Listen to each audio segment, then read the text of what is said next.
Новгородского района, Новгородской области. Да, мы люди гостеприимные, вот, поэтому показываем, как надо делать и что делать.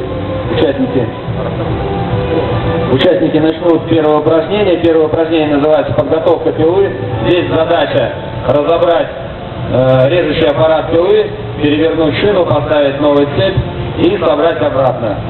Соответственно, судья смотрит за техникой безопасности, то есть руки не должны быть повреждены, аппарат должен быть собран правильно.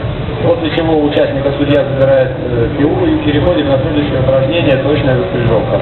Здесь участник раскрашен в два цвета, зеленый и красный. Здесь участник должен первым резом снизу в зеленой зоне пропилить бревно до красной зоны, не выходя из нее, и вторым резом сделать сверху пропил, отпилив сегмент так, чтобы два реза, верхний и нижний, совместились.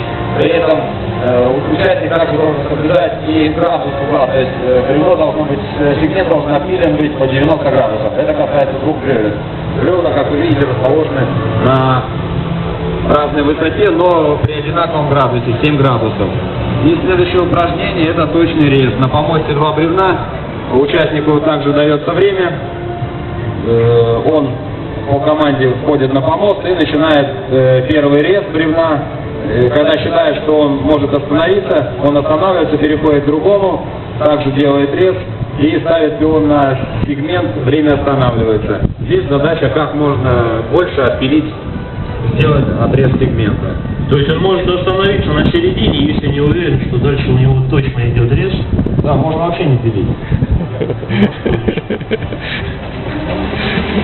Ну и последнее упражнение, которое идет в общие зачеты командные и личные, это обрезка случаев.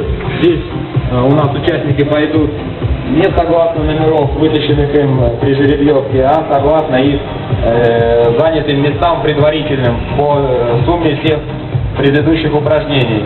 Соответственно, кто будет последним, тот начнет первым. Кто будет бороться за победу, те будут последними. И уже мы увидим, кто из них выиграет. Кто финиширует первым, по большому счету, тот и выиграет.